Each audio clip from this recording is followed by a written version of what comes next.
नमस्कार, संसद टीवी में आपका स्वागत है। मैं हूं प्रतिबिंब शर्मा और आप देख रहे हैं बजट सत्र से जुड़ा हमारा विशेष कार्यक्रम। नमस्कार, मैं हूं आपके साथ शालिनी खंडेलवाल। संसद का बजट सत्र आज से शुरू हो रहा है।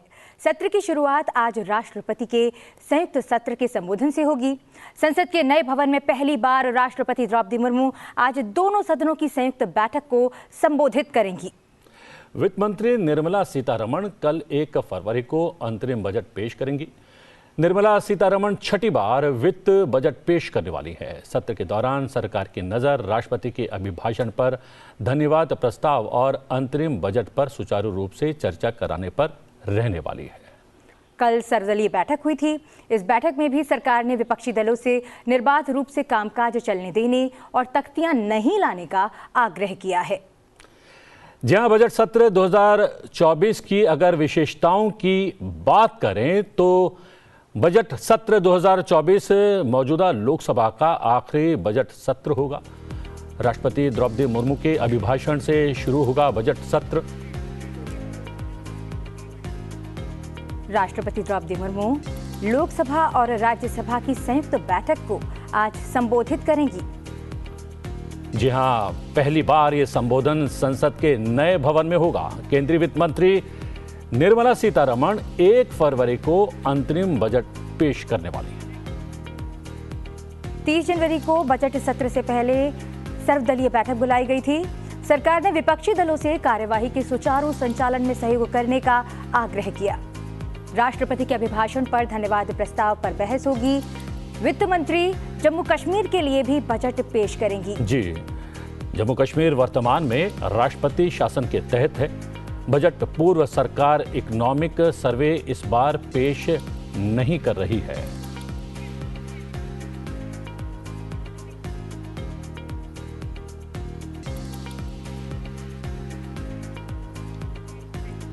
वोट ऑन अकाउंट बजट के कारण इकोनॉमिक सर्वे नहीं, इकोनॉमिक सर्वे के स्थान पर सरकार ने the Indian economy a review report पेश की है। रिपोर्ट में सरकार ने पिछले 10 वर्षों के विकास का ब्यौरा दिया है। जी हां, रिपोर्ट में भारत के अगले 3 साल में 5 ट्रिलियन इकोनॉमी बनने की उम्मीद जताई गई है और भारत में पहला इकोनॉमी सर्वे हम बता दें 1950-51 में पेश किया गया था।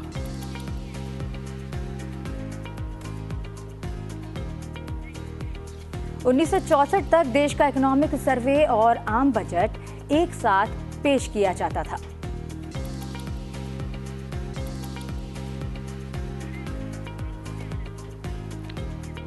आज से संसद के बजट सत्र की शुरुआत हो रही है। सत्र की शुरुआत राष्ट्रपति द्रौपदी मुर्मू के अभिभाषण से होगी। बिल्कुल प्रतिबिंब। और अगर आज के पूरे घटनाक्रम की बात करें तो सुबह करीब 10:20 पर प्रधानमंत्री नरेंद्र मोदी हंसद्वार पहुंचेंगे। संसदीय कार्य मंत्री और प्रोटोकॉल में शामिल अन्य लोग उनका स्वागत करेंगे। प्रधानमंत्री हंसद्वार पर मीडिया को संबोधित भी करेंगे। जी हां, उसके बाद लगभग 10:43 पर लोकसभा अध्यक्ष दोनों सदनों के महासचिव के साथ सैनकॉल को गज द्वार तक ले जाने वाले काफिले का नेतृत्व करेंगे। और सुबह करीब 10:45 पर प्रधानमंत्री गज द्वार पहुंचेंगे। 10:48 पर उपराष्ट्रपति और राज्यसभा के सभापति जगदीप धनखड़ गज द्वार पहुंचेंगे। और हम ये भी बता दें कि लोकसभा अध्यक्ष और प्रधानमंत्री भी राष्ट्रपति की अगवानी करेंगे। यहाँ पर यह भी विशेष है कि ये सभी समय अनुमानित समय बताए जा रहे हैं। जी हां, करीब 10:35 पर राष्ट्रपति भवन से राष्ट्रपति का कारवां निकलेगा। राष्ट्रपति का कारवां 10:50 पर संसद भवन पहुंचेगा। और सुबह 11 बजे राष्ट्रपति द्रौपदी मुर्मू पहली बार संसद के नए भवन में दोनों सदनों के संयुक्त सत्र को संबोधित करेंगी।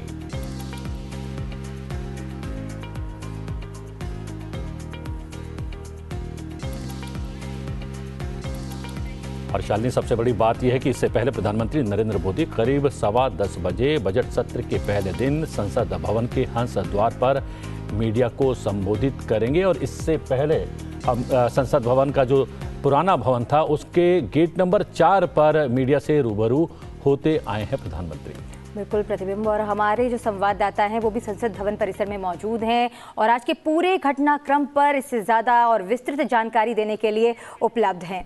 लेकिन उससे पहले प्रतिबिंब, लोकसभा अध्यक्ष ने आज ट्वीट किया है। बजट सत्र के शुरू होने से पहले लोकसभा अध्यक्ष ओम बिरला ने आज सुबह ट्वीट के माध्यम से सत्र की जानकारी दी है। जी हां, लोकसभा अध्यक्ष ने लिखा है कि संसद का बजट सत्र प्रातः 11 बजे माननीय राष्ट्रपति श्रीमती द्रौपदी मुर्मू जी के अभिभाषण से प्रारंभ होगा। लोकसभा अध्यक्ष ने लिखा है कि आशा है उनका मार्गदर्शन देशवासियों को विकसित भारत के संकल्प की सिद्धि में और अधिक ऊर्जा से अपना सर्वश्रेष्ठ योगदान देने के लिए प्रेरित करेगा।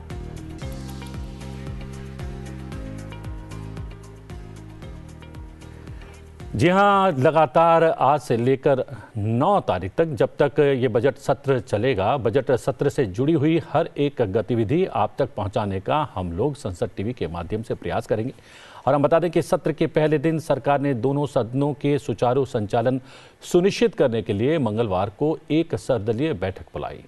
बिल्कुल प्रतिबिंब, और बैठक के बाद संसदीय कार्य मंत्री प्रहलाद जोशी ने कहा कि सरकार नियमों के अनुसार सभी मुद्दों पर चर्चा करने के लिए तैयार है। उन्होंने विपक्षी दलों से दोनों सदनों में कामकाज के सुचारू संचालन के लिए सरकार से सहयोग करने और तख्तियां नहीं लाने का आग्रह किया है। 45 लीडर्स 30 पार्टी से अटेंड हुए थे, including ruling party that is Bharatiya Janata party. Around 45 leaders attended that. सरकार ने इस बार तो ज़्यादा हमारा थ्रस्ट एक तो माननीय राष्ट्रपति भाषण और राष्ट्रपति अभिभाषण के ऊपर, धन्यवाद प्रस्ताव के ऊपर चर्चा होगा, और वो 2 तारीख से ही शुरू होगा। वो भी हमने माननीय स्पीकर और चेयरमैन से बातचीत करके सभी अपोजिशन को निवेदन किया है। फ्राइडे से ही इस चर्चा का हम शुरू करेंगे, और उसके बाद इंटीरियम बजट होगा, जम्मू एंड कश्मीर का बजट होगा, और इमरजेंसी कुछ बिल आता है तो वो भी बिल हम ले आने के लिए प्रस्ताव रखा है। ऑल पार्टी बहुत अच्छे माहौल में, सौहार्दपूर्ण वातावरण में चला, और कुछ सजेशन उन लोगों ने दिया है, लेकिन सेशन बहुत शॉर्ट सेशन है, और अंतिम 17th लोकसभा का अंतिम सत्र है। कुछ सजेशन, कॉल अटेंशन वगैरह जो पूछा गया है, हमने बताया है हमारा नेक्स्ट टर्म में हम नेक्स्ट सेशन में हम देंगे, ऐसे भी हमने कहा है। और इसके बावजूद भी ये भी कहा है, फिर भी तो 0 ओवर स्पेशल मेंशन में जो चर्चा स्पीकर और चेयरमैन अनुमति देगा प्रोसीजर के आधार पर, रूल्स के आधार पर, वो चर्चा के लिए सरकार तैयार है। सभी मुद्दे पर चर्चा के लिए सरकार तैयार है, लेकिन सुचारू रूप से सदन चलना है। हमने ये भी निवेदन किया है कि कृपया जो प्लेकार्ड लेके, तट्टिया लेके अंदर नहीं आना चाहिए सर्वसम्मति से। तो लास्ट सेशन से पहले जो मीटिंग हुआ था स्पीकर और चेयरमैन के समक्ष, सर्वसम्मति से स्वीकृति हुआ है, इसलिए कृपया वो लाके तो आप एक्शन लेने के लिए मजबूर नहीं करना। ये भी हमने स्पीकर और चेयरमैन को एक्शन लेने के लिए मजबूर नहीं करना, ये भी हमने निवेदन किया है, क्योंकि उन्होंने उठाया, आपने सस्पेंड, बहुत लोगों को सस्पेंड किया, तो इधर बताया भी है वो। तो सस्पेंशन इसीलिए हुआ था कि ये लोग जो अपोजिशन के पार्टी का है, इन्होंने despite the decision, unanimous decision in front of speaker and chairman, they came with the placards and they disturbed the house. हमने ये रिक्वेस्ट किया है, ऐसे नहीं होना चाहिए। इस टर्म का अंतिम सत्र है, हम सब मिलकर अच्छा चर्चा करेंगे, ये हमने निवेदन किया है। सर, क्या जितने मेंबर सस्पेंड होते हैं सबका वापस हो जाएगा। यहाँ तक मैं स्पीकर से बात किया हूँ, चेयरमैन से बात किया हूँ, हमने निवेदन भी किया है सरकार के तरफ से, हमने निवेदन भी किया है सबको। सस्पेंशन ऐसे तो reminder part of the session था, कुछ लोगों को प्रिविलेज कमेटी वगैरह में भेजा गया था, लेकिन वो भी हमने स्पीकर और चेयरमैन से, सरकार से निवेदन किया है कि सरकार के तरफ से तो हमारा विषय, क्योंकि ये तो अधिकार क्षेत्र स्पीकर और चेयरमैन का आता है, तो इसलिए हम दोनों चेयरमैन और स्पीकर को हमने निवेदन किया है संबंधित प्रिविलेज कमेटी से बातचीत करके उनको सभी जो सस्पेंडेड एमपीज तो अंदर आ ही गए हैं, लेकिन जो प्रिविलेज कमेटी को भेजा गया है उनको वापस सस्पेंशन विथड्रॉ करके अंदर लेने के लिए, सदन में आने के लिए मौका देने के लिए हमने विनती किया है, वो दोनों ने स्वीकारा है। यहाँ बता दें कि संसदीय कार्य मंत्री ने बताया कि 10 दिनों की अवधि में कुल 8 बैठकें होने वाली हैं। संसद बुधवार 31 जनवरी यानी कि आज से शुरू होगी और सरकारी कामकाज की आवश्यकताओं के अधीन सत्र शुक्रवार 9 फरवरी 2024 को समाप्त हो सकता है। सत्र में मुख्य रूप से वर्ष 2024-25 के लिए अंतरिम केंद्रीय बजट से संबंधित वित्तीय व्यवसाय और राष्ट्रपति के अभिभाषण पर धन्यवाद प्रस्ताव पर चर्चा होगी। हालांकि इस सत्र के दौरान आवश्यक विधायी और अन्य कामकाज भी किए जाएंगे। जी हाँ, इसके अलावा उन्होंने ये भी बताया कि केंद्र सरकार के संबंध में वर्ष 2023-24 के लिए अनुदान की अनुपूरक मांगों पर चर्चा और मतदान किया जाएगा। वित्तीय वर्ष 2023-24 के लिए केंद्र शासित प्रदेश जम्मू और कश्मीर के अनुदान की अनुपूरक मांगों के साथ साथ 2024-25 के लिए केंद्र शासित प्रदेश जम्मू और कश्मीर के अंतरिम बजट पर प्रस्तुति और चर्चा भी की जाएगी और मतदान किया जाएगा। जी हाँ, सीधा रुख करेंगे अपने सहयोगी पवन शर्मा का। पवन संसद भवन के मुहाने पर इस वक्त मौजूद हैं। एक नई सुबह पवन और एक नया सत्र, लेकिन ये सत्र थोड़ा सा छोटा है, कॉम्पैक्ट है, क्या है पूरी जानकारी?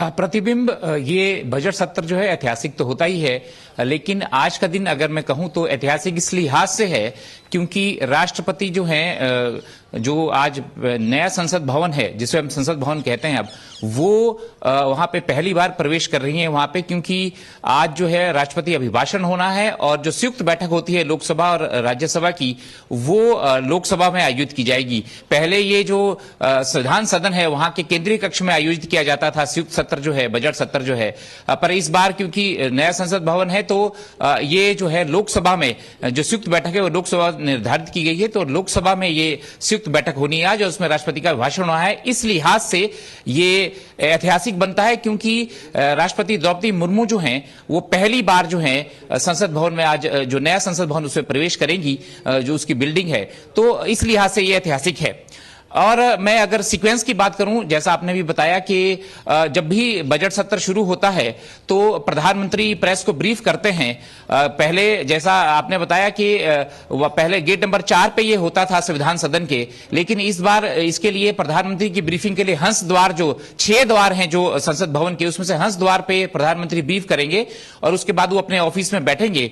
उसके बाद जो आज का है पोजेशन जो है, पवित्र सेंगोल जो है प्रतिबिंब, जो कि लोकसभा में स्थापित किया गया है, उसको लेकर लोकसभा अध्यक्ष और दोनों सेक्रेटरी जनरल जो हैं वो गज द्वार पे आएंगे और इसके बाद लगभग 10:35 पे राष्ट्रपति जी का जो काफिला है वो राष्ट्रपति भवन से चलेगा और यहां पे 10:48 के करीब पहुंचेगा और उनकी अगवानी जो है वो उपराष्ट्रपति जगदीप धनखड़ करेंगे, लोकसभा स्पीकर ओम बिरला जी करेंगे, प्रधानमंत्री नरेंद्र मोदी भी वहां पे मौजूद रहेंगे और संसदीय कार्य मंत्री जो प्रहलाद जोशी हैं वो अगवानी करेंगे राष्ट्रपति की। और उसके बाद पवित्र सेंगोल के साथ राष्ट्रपति जो हैं वो लोकसभा का जो कक्ष है उसमें एंट्री करेंगे और उसके बाद राष्ट्रपति जो हैं वो संयुक्त सत्र जो संबोधित करेंगे लोकसभा राज्यसभा का, जो कि लोकसभा में होगा। यहाँ पे क्योंकि बैठने की व्यवस्था है, बहुत सारे 1288 सांसदों की बैठने की व्यवस्था है, जहां तक अगर लोकसभा की बात करूं जहां पे संयुक्त सत्र आयोजित हो रहा है, तो ये वहां पे संबोधित करेंगे और उसके बाद राष्ट्रपति के अभिभाषण पे सबकी नजरें रहती हैं क्योंकि राष्ट्रपति अभिभाषण के दौरान जो है सरकार ने पिछले 5 वर्षों में और कुल मिला के अगर मोदी सरकार की बात करें तो पिछले 9-10 वर्षों में कौन कौन सी जन कल्याणकारी योजनाएं का फायदा जो है देश की जनता को मिल रहा है और क्या क्या फ्यूचर में काम कर रहे हैं, इस दिशा का लेखा जोखा राष्ट्रपति पेश करती हैं, उसके ऊपर सबकी नजर रहती है। और राष्ट्रपति का अभिभाषण समाप्त होने के आधा घंटा बाद जो है लोकसभा की और राज्यसभा की विधिवत कार्रवाई वो शुरू होती है।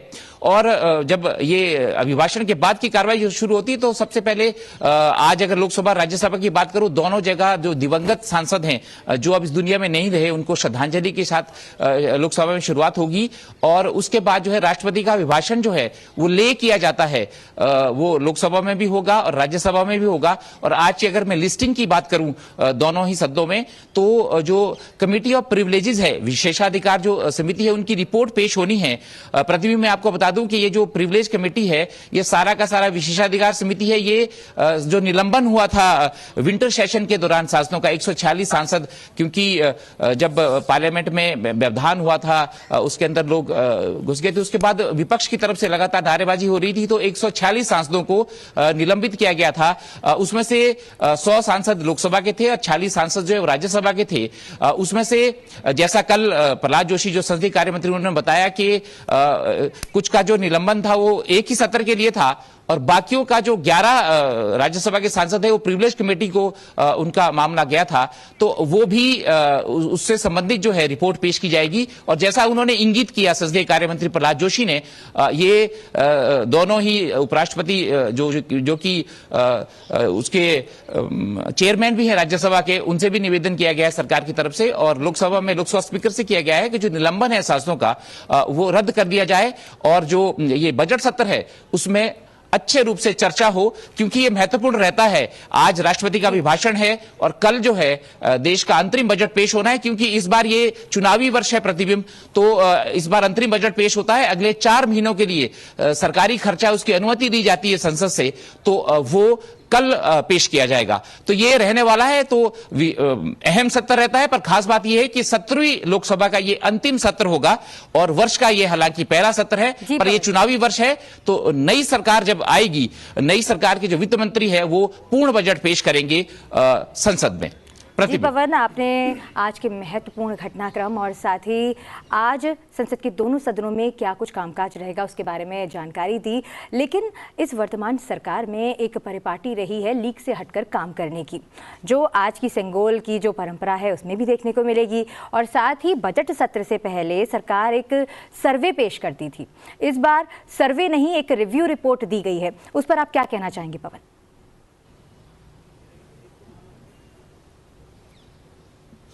शालिनी, क्योंकि ये चुनावी वर्ष है और सरकार अंतरिम बजट पेश करती है, तो इस लिहाज से इस बार जो है इकोनॉमिक सर्वे आता था और वो बजट से पहले आता था, पर इस बार द इकोनॉमिक रिव्यू रिपोर्ट पेश की गई सरकार से पहले ही, वो देश के सामने है। उसमें जो बड़ी बातें कही गई है इस रिपोर्ट में, वो कि ये कहा गया है कि अगले 3 वर्षों में भारत जो है 5 ट्रिलियन की इकोनॉमी हो जाएगी और 2030 तक भारत जो है 7 ट्रिलियन की इकोनॉमी हो जाएगी। ये बहुत बड़ी बात है, क्योंकि वर्तमान में भारत जो है दुनिया की 5वीं अर्थव्यवस्था है शालिनी, तो इस लिहाज से ये बड़ी बात है। और ये ऐसा क्यों हो रहा है, विकास दर भी 7% के करीब रहने वाली है, ऐसा उसमें इंगित किया गया है रिपोर्ट में। तो ये बड़ी बातें हैं, क्योंकि भारत लगातार भारत में इंफ्रास्ट्रक्चर के लेवल पर बहुत विकास कार्य हुए हैं पिछले 10 वर्षों में। और ये सभी जो, चाहे वर्ल्ड रिपोर्ट हो, चाहे आरबीआई की रिपोर्ट हो, चाहे एसबीआई की रिपोर्ट हो, चाहे वर्ल्ड की जितनी भी इकोनॉमिक एजेंसी है उनकी बात हो, सभी ने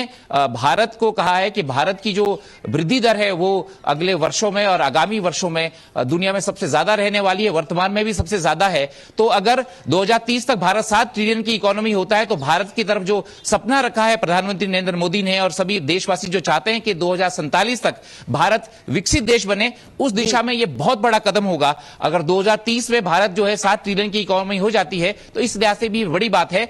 और जहां तक बात करूं कि पूर्ण बजट जब आएगा, नई सरकार जब आ जाएगी, तो उस वक्त पूरा जो सिर्फ 4 महीनों के लिए अंतरिम बजट आता है, जुलाई तक का खर्चा अनुमति लेती है सरकार संसद में, और जब पूरा खाका है, इकोनॉमिक खाका जो है देश का, वो नई सरकार पूर्ण बजट के रूप में जुलाई में पेश करेगी। शालिनी जी हाँ, और सबसे बड़ी बात यह है कि बहुत कुछ नया होने वाला है इस सत्र के दौरान।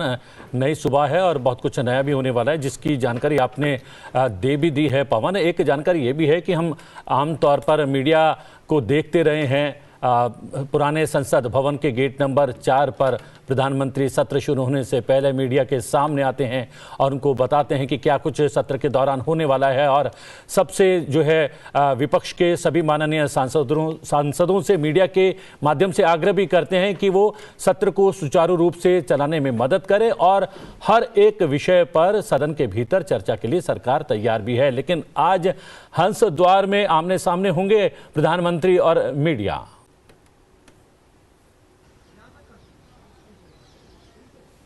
बिल्कुल बिल्कुल प्रतिबिंब ये, क्योंकि वर्षों से हम जो मीडिया से जुड़े हुए लोग हैं, चाहे देश की जनता है, वो लगातार देखा ये जो पुराना संसद भवन है, जिसे अब संविधान सदन हम कहते हैं, वहां का गेट नंबर 4 पे गहमा गहमी रहती थी। जब भी सत्र शुरू होता है तो प्रधानमंत्री प्रेस ब्रीफिंग करते हैं। जो अब संसद भवन है हमारा, जो कि नई बिल्डिंग है, उसमें बजट सत्र पहली बार आयोजन हो रहा है और प्रधानमंत्री के लिए ब्रीफिंग के लिए जो तय किया गया द्वार वो हंस द्वार है।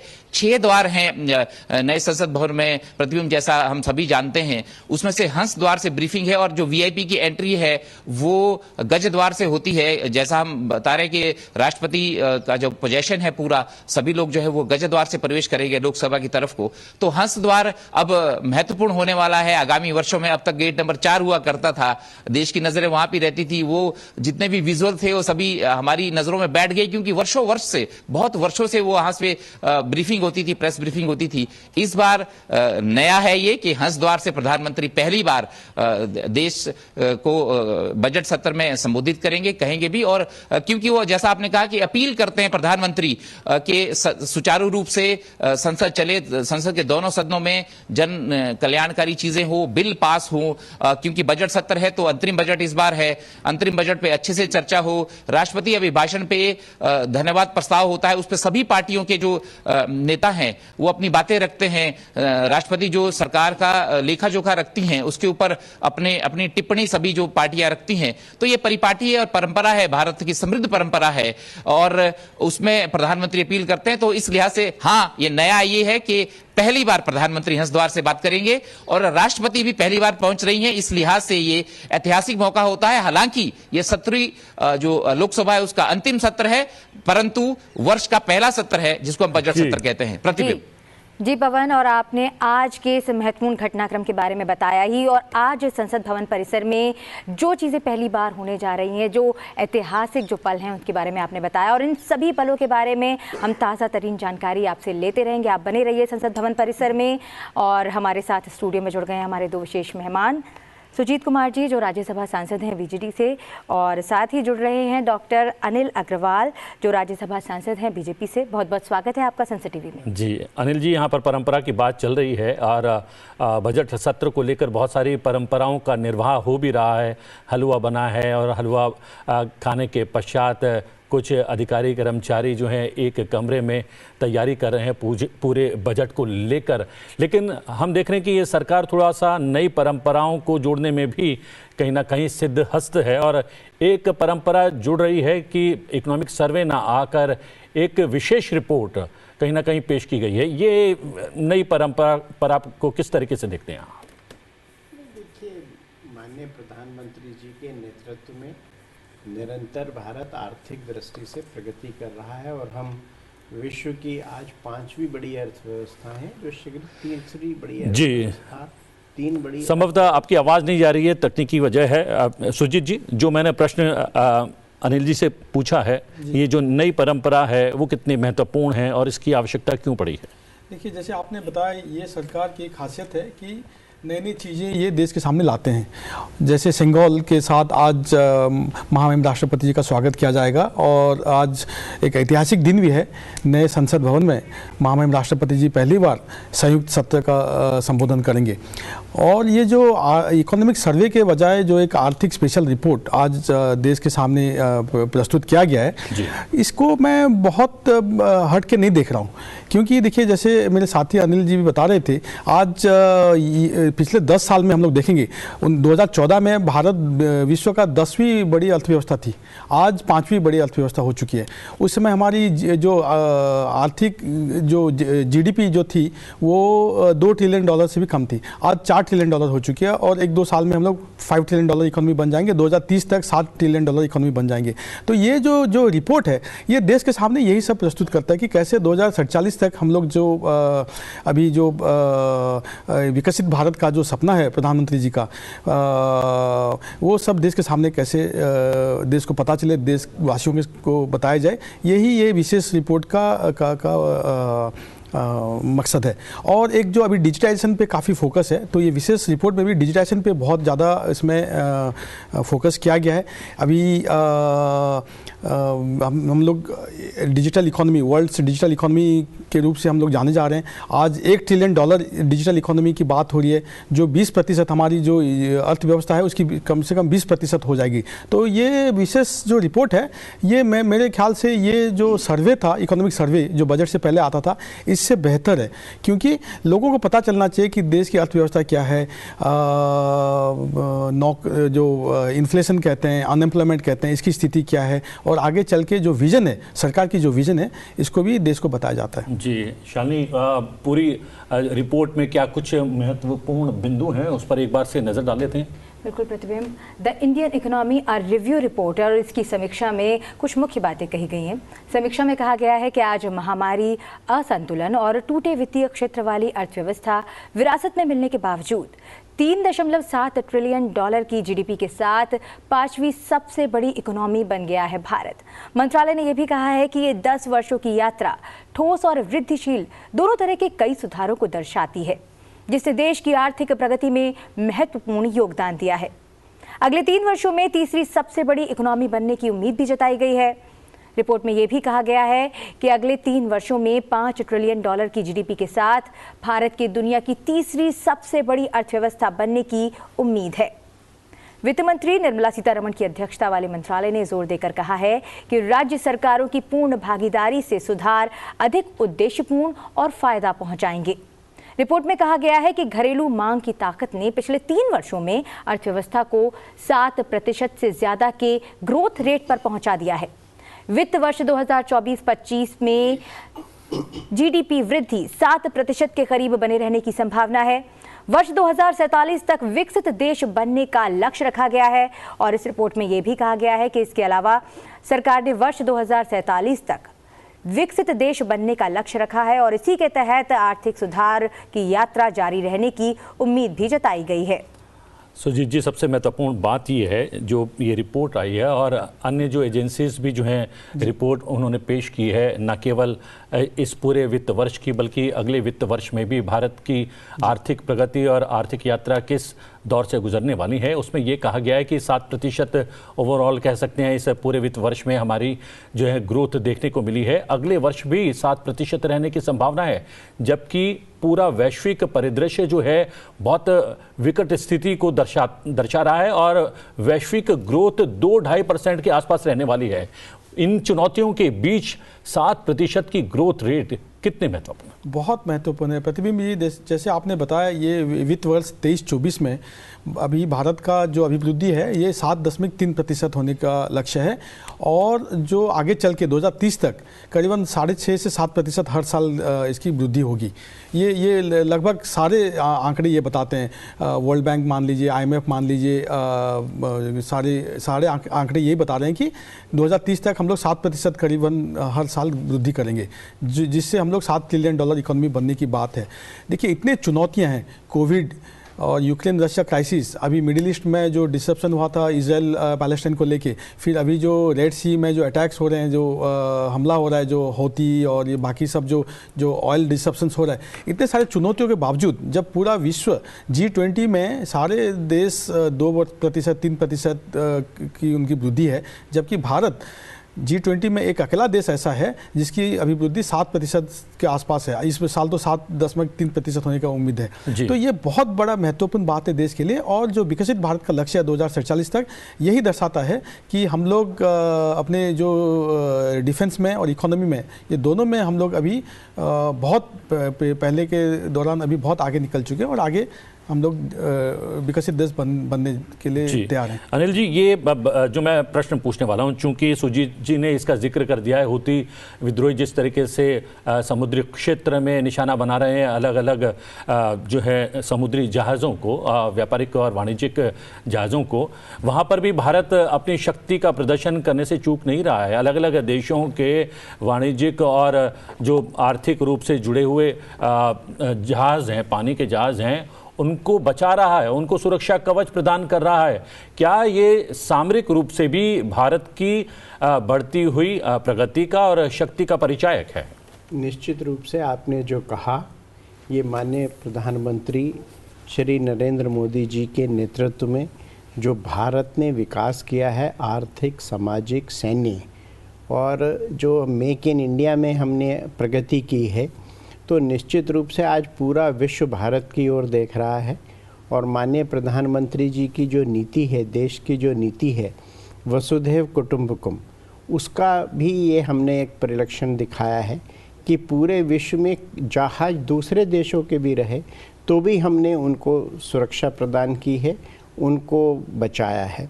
अभी ये अभिजीत जी ने, सुजीत भाई ने जो एक चीज़ अभी कही कि डिफेंस और प्रोडक्शन, आज एक और बहुत बड़ा सेक्टर हमारा बहुत तेज़ी से उभर रहा है, वो है टूरिज़्म।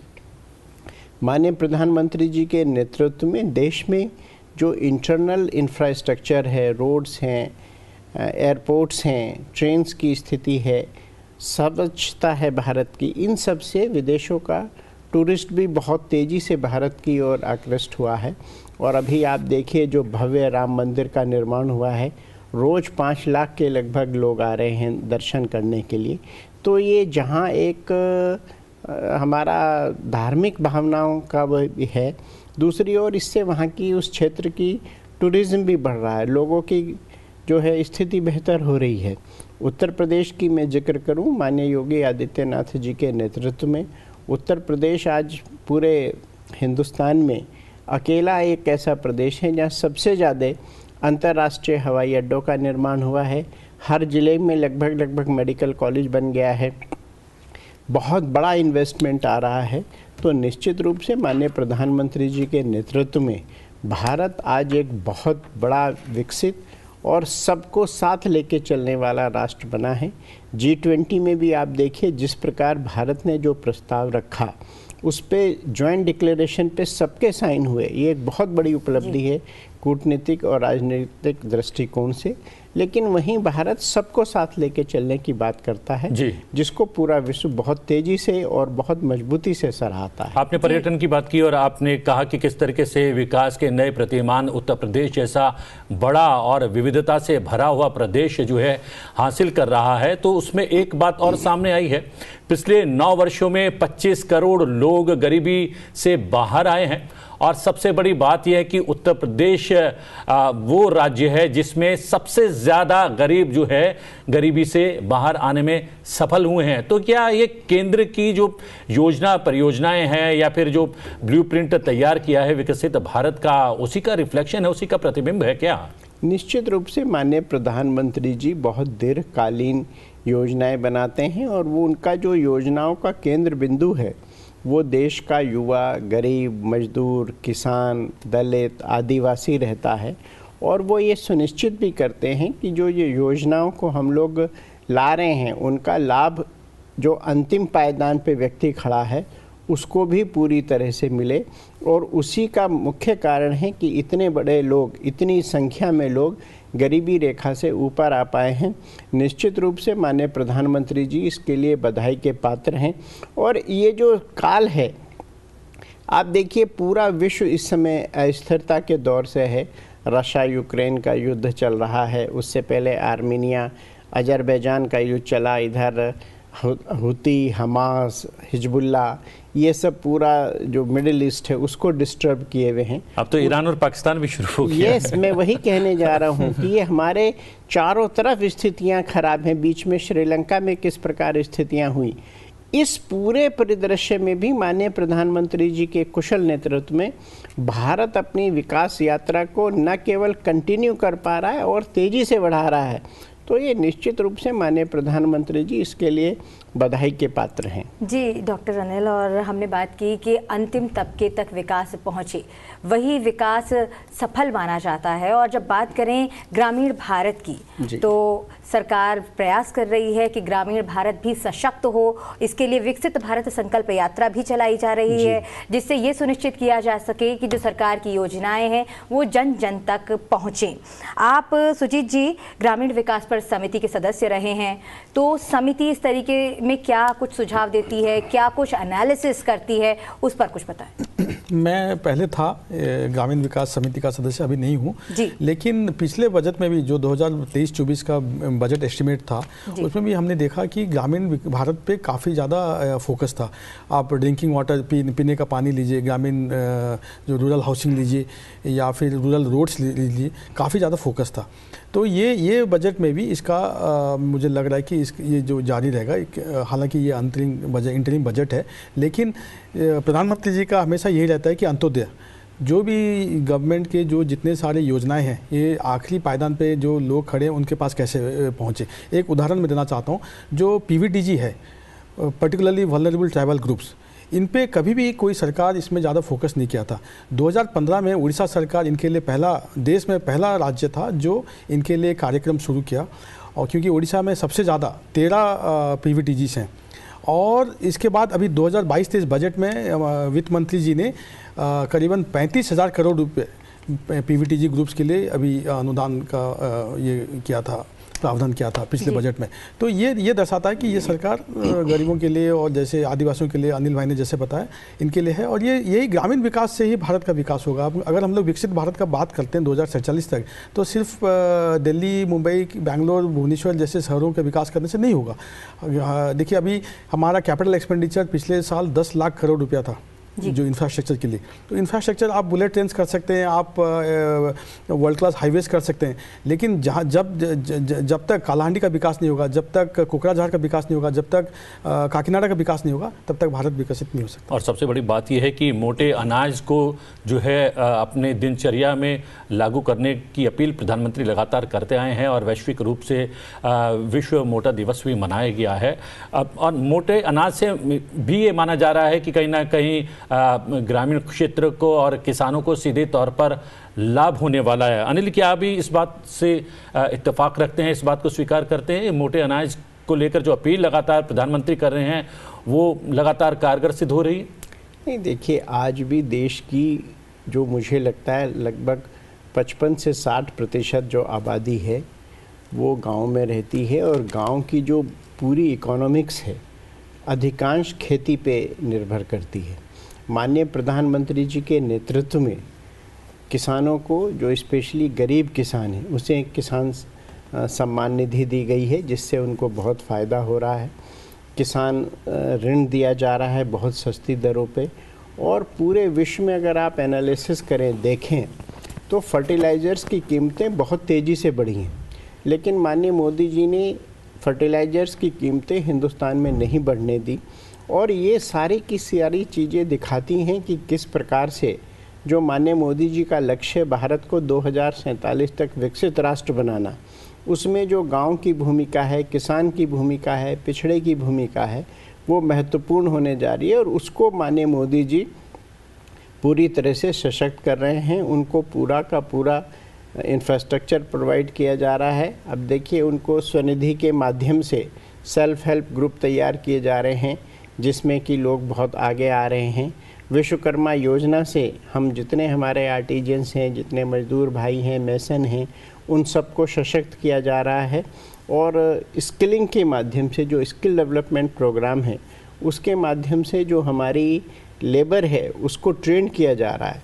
और आज बहुत बड़ी संख्या में भारत से लोग विदेश में जा रहे हैं, और चूँकि उनको स्किल डेवलपमेंट सेंटर से सर्टिफिकेट है, तो जो मजदूरी पहले मिलती थी, जो उनको तनख्वाह मिलती थी, वो कई गुना बढ़ी है। तो ये सारी की सारी चीज़ें इस प्रकार की हैं जो देश को विकसित राष्ट्र बनाने में 2047 तक सहायक हो। आप बिल्कुल स्किल डॉक्टर फोर्स की अनिल। बात कर रहे हैं। स्किल फोर्स में एक बड़ी योजना जो है इस साल ही घोषित की गई है, विश्वकर्मा, प्रधानमंत्री विश्वकर्मा योजना। अलग अलग जो है हाथ के हमारे जो कारीगर हैं बिल्कुल, उनका मेरा वही अर्थ जी जी जी। तो क्या उससे भी, क्योंकि ज्यादातर हमारे हाथ के कारीगरों का संबंध गांव से और ग्रामीण परिवेश से रहता है, उससे भी गांवों को मजबूती मिलेगी क्या? निश्चित रूप से मिलेगी। मैंने देखा है अभी जो हमारी विकसित भारत संकल्प यात्रा थी, लगभग 2 महीने चली है, मैं उसमें कई बहुत सुदूर ग्रामीण क्षेत्रों में भी गया हूँ, दक्षिण में भी गया हूँ, मैं उत्तर प्रदेश का रहने वाला हूँ, वहाँ भी गया हूँ। लोगों में बड़ा उत्साह था। माननीय मोदी जी की गारंटी वाली गाड़ी आ रही है, लोग तैयारी करते थे, पूरे गांव में स्वच्छता अभियान चलाते थे। और उसमें जो सबसे अच्छी बात थी, बहुत सारे लोग जो ऑफिस तक जाने में, सरकारी दफ्तरों तक जाने में डरते थे, उनका ऑन द स्पॉट रजिस्ट्रेशन हुआ और उनको वहीं जो टूल्स हैं, ऋण है, उपलब्ध कराया गया। और लोगों में सरकार के प्रति बहुत ही एक पॉजिटिव जो है विश्वास जगा है। और उस पूरी यात्रा में लोगों को लगा कि माननीय मोदी जी के नेतृत्व में देश आगे बढ़ रहा है और वो उस आगे बढ़ने का हिस्सा है। जो सबसे महत्वपूर्ण बात है, जो बिल्कुल गरीब आदमी था उसे भी लगा कि मैं भी इस देश का हिस्सा हूँ, मेरी भी भागीदारी है इस देश को आगे बढ़ाने में। तो विकसित भारत संकल्प यात्रा का एक बड़ा अचीवमेंट रहा और बहुत सिस्टमेटिक तरीके से ये यात्रा चली। और जो हमारा उद्देश्य था, हमारे ग्रामीण परिवेश में जो लोग रह रहे हैं, हमारे कामगार भाई हैं, हमारी महिलाएं हैं, मातृशक्ति है, सबको इसका बड़ा लाभ मिला। बिल्कुल, ग्रामीण विकास से अगर हम बात करें तो सबसे ज़रूरी हो जाता है स्वास्थ्य। और जो हम बात करें थोड़ी देर पहले, मिलेट जहां हमारे ग्रामीण जो हमारे भाई हैं, जो समुदाय हैं, उनकी स्थिति को सशक्त बनाता है, वहीं कहीं ना कहीं हम सभी के स्वास्थ्य के लिए भी बहुत महत्वपूर्ण है मोटा अनाज। और इस मोटे अनाज को ग्रहण करने का प्रधानमंत्री नरेंद्र मोदी लगातार अलग अलग अवसरों पर कहते रहे हैं। उसके अलावा ये जो मोटा अनाज है वो हमारे स्वास्थ्य में भी महत्वपूर्ण है। स्वास्थ्य की अगर बात करें तो कोविड के दौर में हम सभी को स्वास्थ्य के प्रति जागरूक होने का एक संदेश मिला। और देश के स्वास्थ्य को मजबूत करने के लिए क्या कुछ किया जा रहा है, क्योंकि आप भी स्वास्थ्य पर एक समिति के सदस्य रहे हैं, तो स्वास्थ्य को लेकर देश में जो प्रगति हो रही है उस पर आप क्या कहना चाहेंगे? नहीं, देखिए, इसमें ओवरऑल काम हो रहा है। मेडिकल कॉलेजेस की संख्या बढ़ाई जा रही है जी। हमारा जो आयुष्मान कार्ड है, आयुष्मान कार्ड लोगों को प्रोवाइड किए जा रहे हैं। हमारी जो अपनी पद्धति है आयुर्वेद की पद्धति है, सिद्धा की पद्धति है, उसके लिए काम किया जा रहा है। हमारी होम्योपैथी पे काम किया जा रहा है। और सबसे बड़ी बात, सीट्स बढ़ाई जा रही हैं मेडिकल इंफ्रास्ट्रक्चर के लिए, हॉस्पिटल्स बढ़ाए जा रहे हैं और लगभग हर जगह मेडिकल कॉलेज आ गया है। टेस्टिंग लैब्स बढ़ाई जा रही हैं। और एक जो माननीय प्रधानमंत्री जी के नेतृत्व में एक बहुत बड़ा काम हुआ, जन औषधि केंद्र खोले गए जगह जगह पे। जन औषधि केंद्र ने लोगों को बहुत आराम पहुंचाया है। जो लोग किसी वजह से दवाई खरीदने में अपने आप को दिक्कत में पाते थे, आज वो दवाइयों का खर्च उनका 1/10 रह गया है। कुछ जगह मतलब बहुत ही फ़ायदा हुआ है। और अब उन जन औषधि केंद्रों को बहुत तेज़ी से बढ़ाया जा रहा है। बिल्कुल। तो वो जन औषधि केंद्र और जो मेडिकल इंफ्रास्ट्रक्चर बढ़ाया गया है, हर जगह मेडिकल सीट्स बढ़ाई गई हैं, जो अपना आयुर्वेदिक हमारी है, योगा के माध्यम से लोग बहुत सशक्त हुए। और जो मिलेट्स का आपने जिक्र किया, आज न केवल गांव के लोग, शहर के लोग मिलेट्स बहुत कर रहे हैं। और अगर आप किसी डाइटिशियन के पास जाइए तो वो आपको अपनी डाइट में मिलेट्स जो है वो प्रिस्क्राइब करेगा। और ये रिजल्ट्स देखने में आ रहे हैं कि जो लोगों ने मिलेट खाना शुरू किया है, अब उन्होंने धीरे धीरे जो उनका अभी गेहूं और वो चीज़ों को कम कर दिया है। स्वास्थ्य के लिए अच्छा है, आपके हेल्थ के लिए अच्छा है, आपका वेट नहीं बढ़ने देता और हर तरह से लाभदायक है। माननीय प्रधानमंत्री जी की जो सबसे बड़ी खूबी है, वो ऐसी चीज़ें बताते हैं जो आसान हों, सस्ती दरों पे उपलब्ध हों और आपके लिए हर प्रकार से लाभदायक हों। तो जब वो कोई बात कहते हैं तो पूरा देश उसको तुरंत स्वीकार कर लेता है। मिलेट्स के मामले में भी यही हुआ है। और अब आप देखिए कि इतने अच्छे मिलेट्स के प्रोडक्ट्स आने लगे हैं कि जो हम लोग अभी तक जो चीज़ें खाते थे उनको छोड़ के मिलेट्स की जो चीज़ें हैं, मिठाइयाँ बनने लगी हैं, केक बनने लगे हैं, हर चीज़ मिलेट्स की मिल रही है। और सबसे बड़ी बात यह है सुजीत जी, यहाँ पर मिलेट्स की बात चल रही है, मोटे अनाज की बात चल रही है। मोटे अनाज से किसानों को ये भी लाभ है, चूंकि धरती का जो पानी का लेवल है वो थोड़ा सा घटता जा रहा है। हमें ऐसी फसलों की और जाना होगा जिसमें पानी की आवश्यकता कम पड़ती है। तो मिलेट्स या फिर मोटे अनाज की फसल इसलिए भी उगाना लाभप्रद है, उसमें पानी जो है कम से कम उपयोग होता है, इसलिए भी प्रधानमंत्री कहीं ना कहीं प्रेरित कर रहे हैं किसानों को, कृषकों को इस और। बिल्कुल बिल्कुल, जैसे अनिल भाई ने बताया इसके स्वास्थ्य लाभदायक तो बहुत हैं, लेकिन आपने जैसे बताया प्रतिबिंब जी, इसमें पानी, ये फसल ऐसा फसल है जहाँ पे पानी का बहुत कम ज़रूरत होता है। और अभी प्रधानमंत्री जी, एक बात मैं बताना चाहता हूँ, जो हरित क्रांति अपने देश में जो नेट जीरो का बात करते हैं, उन्होंने 2070 तक भारत को नेट जीरो बनाने का जो ऐलान किया है, इसके लिए भी बहुत ज़रूरी है कि हम लोग अपना जो ग्रीन एनर्जी पे फोकस करें, वाटर कंजर्वेशन पे फोकस करें। और ये मोटा अनाज ऐसा फसल है जिसमें कम पानी का ज़रूरत होता है, इसलिए ये जो भी ड्राउट प्रोन एरिया है वहाँ पर भी ये उगता है। उड़ीसा में बहुत सारे ऐसे ज़िले हैं जहाँ पे पानी का जो वाटर टेबल बहुत कम है, या जहाँ पे मानसून रेगुलर नहीं होता है, लेकिन वहाँ पे भी मिलेट बहुत आसानी से फसल आ जाता है। और इसलिए उड़ीसा सरकार भी इसको कई सालों से इसको प्रमोट कर रहे हैं। और मैं प्रधानमंत्री जी को धन्यवाद दूंगा कि ये 2023 में international year of millet United Nations के जरिए इन्होंने इसकी प्रचार किया है दुनिया भर में। और कहीं ना कहीं ये भी प्रधानमंत्री का जोर रहता है कि हम हर क्षेत्र में कहीं ना कहीं दूसरे पर निर्भरता हमारी कम हो, आत्मनिर्भर बने। तो मिलेट्स को लेकर भी जो उनकी लगातार अपील हो रही है, उसमें भी यह है कि खाद्यान्न के क्षेत्र में हम वैसे तो जो है वैश्विक रूप से बहुत अच्छा कर रहे हैं, लेकिन खाद्यान्न के अलग अलग क्षेत्रों में हम किसी पर निर्भर ना हो, ये भी प्रधानमंत्री की कहीं ना कहीं कोशिश रहती है क्या? निश्चित रूप से ये माननीय प्रधानमंत्री जी की कोशिश रहती है। और मिलेट्स के लिए जो सबसे अच्छा है, किसानों की आय बढ़ रही है मिलेट्स के माध्यम से। जहां एक और किसानों की फसल की लागत कम है, वहीं आय बढ़ रही है। और जो माननीय प्रधानमंत्री जी का पूर्व में उन्होंने कहा था कि किसानों की आय दुगनी कर दूंगा, उस और भी एक और बड़ा कदम है। जी, आप सुजीत जी विशेषाधिकार समिति के सदस्य रहे हैं और आज संसद के कामकाज में दोनों ही सदनों में विशेषाधिकार समिति की रिपोर्ट रखी जाएगी।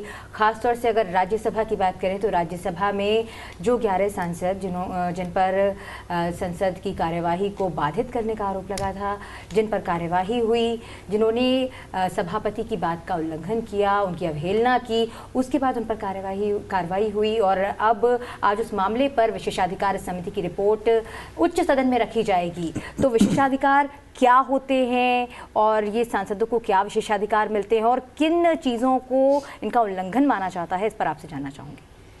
देखिए, ये जो समिति है इसके ये बहुत महत्वपूर्ण समिति है, विशेष अधिकार समिति है, जैसे आपने बताया शालिनी जी।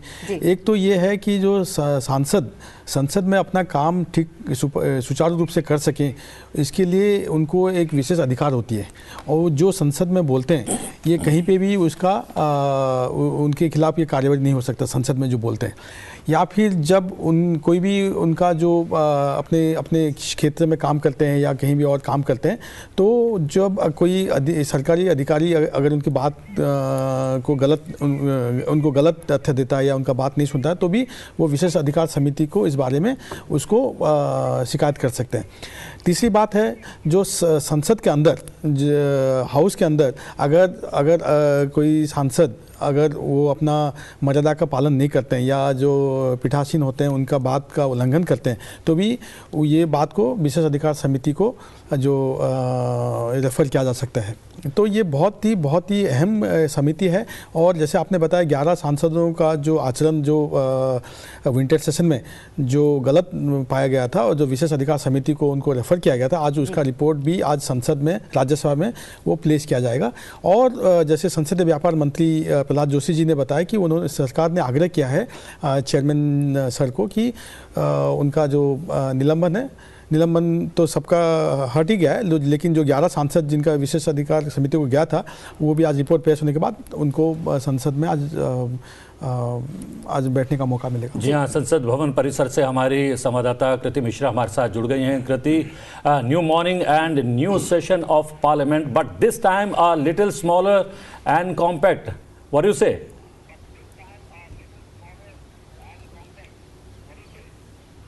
Well, absolutely, Pratibam. This is the beginning of new era, a very important day today as President will address both houses of Parliament. Remember, Article 87 of the Constitution provides two instances when President of India addresses the joint sitting of Parliament. In fact, today it is the first session of the new year, and this will be a very important session by Honourable President because this will highlight the direction of government's agenda. The President is also expected to list the priorities of the government concerning all the areas including defence, external affairs, security, infrastructure, economy, finance. So it is certainly a very important day, and as we all know, this is interim budget, vote and account. So all eyes tomorrow would be on that. Certainly a new beginning, new morning and new day. Over to you, Pratibha. Yeah, President Draupadi Murmu is going to address both the houses in the new building of Parliament for the first time. Any information regarding this?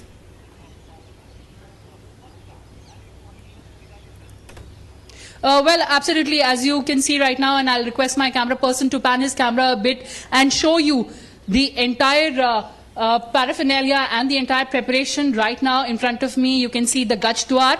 And thereafter, the Prime Minister is also expected to give the customary session bite wherein he appeals all sides to come together and discuss important issues for the development of the nation.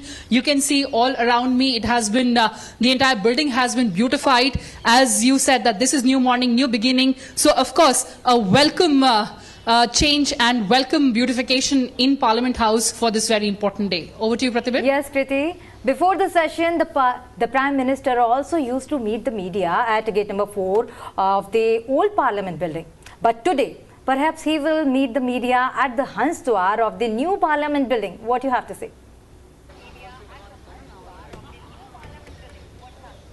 Well, absolutely. So earlier this practice was carried out in Samvidhan Sadan. Now this is of course the new Parliament House, and at Hans Dwar there will be a customary address by Prime Minister. We've always seen that the government has said that it is ready to discuss all the issues within the limits of the rules and procedures of the House. In fact, yesterday also in all party meeting the government expressed the willingness to discuss all the matters, and of course we saw the revocation of suspension of the members. So certainly it'll be a very important session, a very meaningful session where all sides will make important submissions for the progress of the nation. Over to you, Kriti, before the session, the Parliamentary Affairs Minister also held a meeting with the leaders of all opposition parties. What came out of it?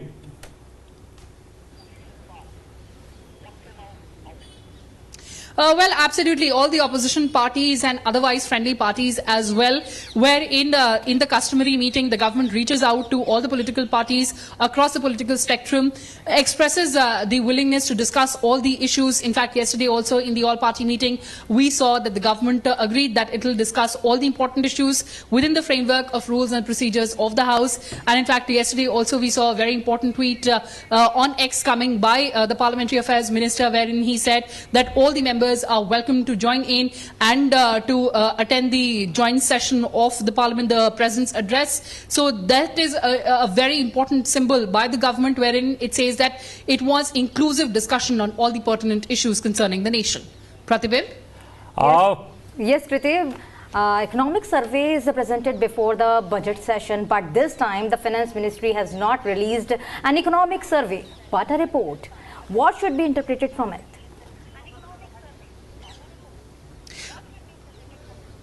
Well, Shalini, because we all know that this is going to be an interim budget, there will be a vote in account because this is the election year, and of course the new government that will be elected will present the full-fledged budget. So the Finance Ministry did not present the economic survey, but there was a detailed account on Indian economy review that was given by the Finance Ministry, and of course we had a very important message coming out from the Chief Economic Advisor of the government, wherein he highlighted the important economic indicators. He also talked about the unprecedented unprecedented growth that Indian economy has experienced in last 1 decade. So that's a very important economic review that has come out by the Finance Ministry. And of course, after the elections, we'll see the full-fledged budget. Shalini? Thank you, Kriti, for all the important updates. We will come to you after some time. फिलहाल studio में हमारे साथ जुड़े हुए हैं दो मेहमान और एक बार फिर आपसे बात करना चाहेंगे। डॉक्टर अनिल, कृति ने बताया कि इकोनॉमिक सर्वे नहीं आया, इस बार रिव्यू रिपोर्ट आई है जिस पर हमने पहले भी चर्चा की, भारत की प्रगति के बारे में, बढ़ती हुई अर्थव्यवस्था के बारे में और 2047 तक भारत को एक विकसित राष्ट्र बनाने के लक्ष्य के बारे में। लेकिन अगर बात करें आज के महत्वपूर्ण घटनाक्रम की, एक बार फिर इस पर आते हैं क्योंकि आज ये बहुत महत्वपूर्ण है आज का घटनाक्रम, क्योंकि आज से बजट सत्र की शुरुआत होने जा रही है। आज राष्ट्रपति का काफिला वहाँ पहुँचने वाला है और ये सभी अपडेट हम आपको लाइव दिखाते रहेंगे। तो डॉक्टर अनिल, आपसे जानना चाहूंगी कि जो राष्ट्रपति का काफिला यहाँ पहुँचता है, जो ये परंपरा है, इसकी शुरुआत कैसे हुई और इस परंपरा में क्या कुछ खास रहता है? नहीं, देखिए, ये अगर आप शुरुआत से देखें जी, महामहिम राष्ट्रपति जो देश के प्रथम नागरिक भी हैं जी, और सर्वोच्च पद है भारत का, रिपब्लिक भारत का, तो उनका एक ये परंपरागत स्वागत होता है। दोनों सदनों को, राज्यसभा लोकसभा को जॉइंटली एड्रेस करते हैं। सरकार की आने वाले वर्ष में क्या नीति होगी उसका भी एक रिफ्लेक्शन होता है। जहाँ तक आपने इकोनॉमिक सर्वे और रिपोर्ट की बात की, मुझे लगता है रिपोर्ट में सर्वे से ज़्यादा चीज़ें लोगों के सामने आएंगी। सर्वे एक लिमिटेड होता है, जबकि रिपोर्ट में सर्वे की भी बात कही जाएगी और जो और भी एक्सपेक्ट है सरकार के, इकोनॉमी के, उन सब चीज़ों को भी रखा जाएगा। वैसे भी पूर्ण बजट तो जब नई सरकार चुन के आएगी तब आएगा, लेकिन अभी जो चीज़ें हैं मोटा मोटी, भारत जिस प्रकार से प्रगति कर रहा है आर्थिक रूप से, मात्र अकेला देश है जिसकी लगभग 7.3% जो है वो ग्रोथ है। पूरे विश्व में किसी देश के लिए, आप अमेरिका लें, चाइना लें, रूस लें, जर्मन लें, जापान, सब 2.5-3% के आसपास हैं। तो ये एक बड़ा अचीवमेंट है भारत का और माननीय प्रधानमंत्री जी के करिश्माई नेतृत्व का कि इन सब विरोधों के बावजूद विश्व में इस समय इतनी अशांति है, कई फ्रंट पे युद्ध चल रहे हैं। भारत मेक इन इंडिया के माध्यम से जो माननीय प्रधानमंत्री जी की नीति थी आत्मनिर्भर भारत, मुझे लगता है उसी का परिणाम है।